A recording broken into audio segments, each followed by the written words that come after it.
It took millions of years of evolution to get a mind of this kind of capability, isn't it? Millions of years of tremendous amount of nature's work that today you have a mind of this kind of scope. And now you want to stop it. Why is it that you want to stop it? If your mind was constantly producing absolute pleasantness for you, would you think how to stop this mind? Would you? No. It's producing a lot of unpleasantness. That's why you're thinking of how to stop the mind. This is the first thing, wherever you go in the world, this has gone so much into people's mind. If you tell them you meditate, they say, "But Sadhguru, I'm not able to stop my mind." I said, that will happen only after you stop your kidneys, liver, heart. You stop all these things, then the mind will also stop. Do you want it to stop? No. Then why do you want the mind to stop? Why do you have such a horrible prejudice against the mind? You don't mind if your heart is beating, you can meditate. You don't mind if your liver is working, you can meditate. Your kidneys are functioning, you can meditate. If your brain functions, you can't meditate, what is the problem? You seem to have something against intelligence, isn't it? This is the conspiracy of the stupid against human intelligence, that to meditate means your brain must be frozen. No. You don't have to freeze your brain. We were looking at this yesterday itself. We will initiate you into Shambhavi. It's a simple process. There are many ways to do it, this is one simple way. But it's a powerful process. If you sit here, you will see your body is here, your mind is somewhere, who you are is somewhere else. Once there is a space between you and the mind, then what the mind is not doing, what the mind is doing is not even an issue. It is like you're stuck in the traffic jam. You're struggling through the traffic. That's one experience.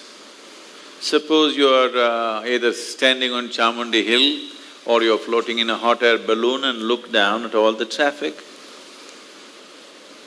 Very peacefully, traffic. Why? There's a distance, isn't it? When you're in it, traffic is a different experience. From really high up there, sitting in a hot air balloon, you look down, you can't even hear the sounds. Looks wonderful, traffic, isn't it?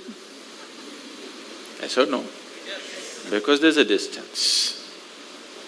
So once there's a distance between you and your mind's activity, mind is not a problem.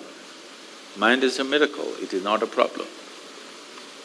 And anyway, if thoughts are going continuously, if you're having a mental diarrhea, obviously you ate some bad food, isn't it? Yes. If you're having a physical diarrhea, you ate some bad food, isn't it?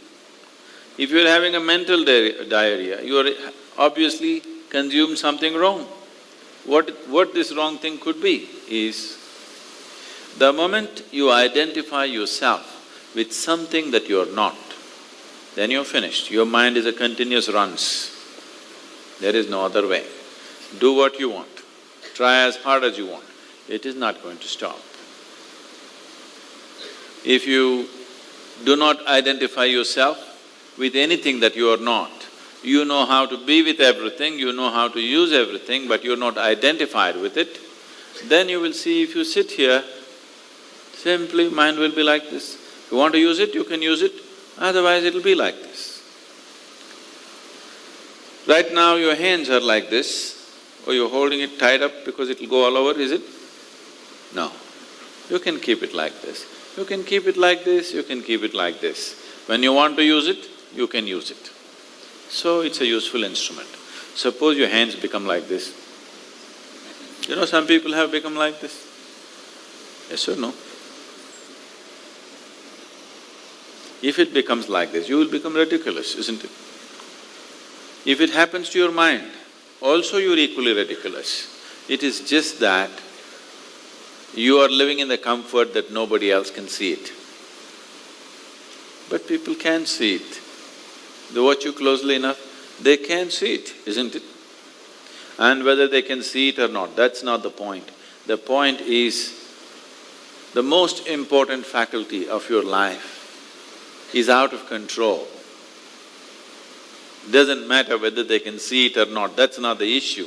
The issue is, the most important faculty in your life is out of control, doing its own rubbish all the time, not doing what you want it to do. So, if you have to be freed from this ailment, you should stop eating bad food. Wrong food or bad food means you are identifying yourself with things that you're not.